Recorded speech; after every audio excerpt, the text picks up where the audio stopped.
In our first lesson, we're going to look at the idea of classifying our numbers. All numbers are broken into two sets, either real numbers or imaginary numbers. Imaginary numbers is something that we'll focus on in Algebra 2, but for right now, we're just going to focus on the idea of real numbers. So the question is, what are real numbers? Well, a very basic definition is all the numbers we use daily.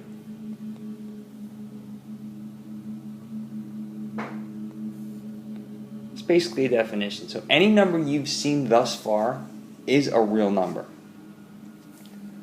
From there, our real numbers are broken down either into rational numbers or into irrational numbers. Our rational numbers, a working definition for that are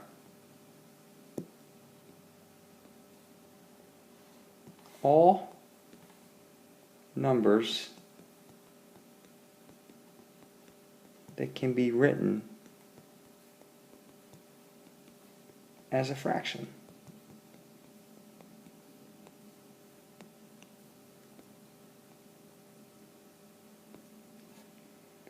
So what does that mean?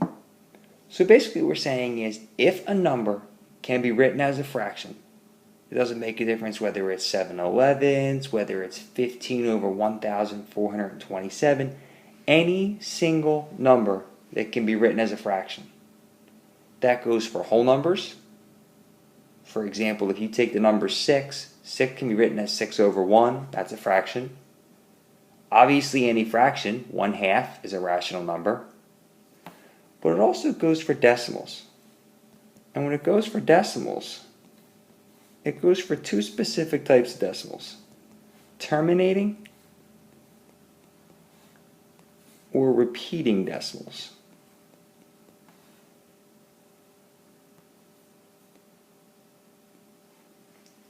So when we talk about a terminating decimal, what is a terminating decimal? Well, an example of a terminating decimal might be something like 1.64. That would be a terminating decimal because it ends. That would be a rational number. Or we're talking about a repeating decimal.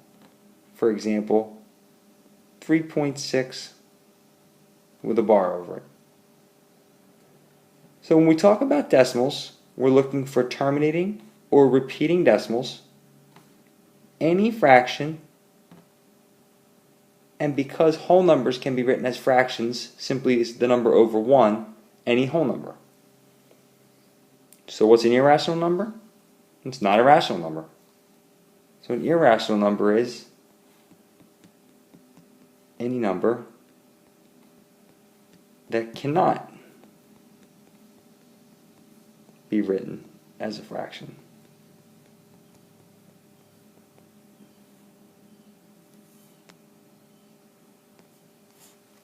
So there's our irrational numbers right there. Examples of irrational numbers, the most common, pi. Never ends. It's a decimal, but it never terminates, nor does it ever repeat. A lot of square roots are. For example, the square root of 39, because that will be a non-repeating, non-terminating decimal. Well, once we break down the rationals and irrationals, irrational numbers are pretty much done. There's really not any more room to break those down. But rationals can be broken into three different sets: our natural numbers, our whole numbers, and our integers. Let's start down the bottom with the integers. Integers are basically all the whole numbers that are both positive and negative. So for example, -3, -2, -1. It does include 0, 1, 2, 3, and it keeps going, but it also keeps going in this direction.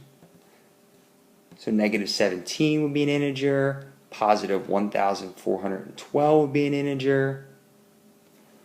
The whole numbers take the integers, and all they simply do is cut out the negatives. So my whole numbers start at 0. They do not include any of the negatives, and then they keep going up. 1, 2, 3, 4, 5, 6, and so on and so forth. The natural numbers, which are also known sometimes as counting numbers,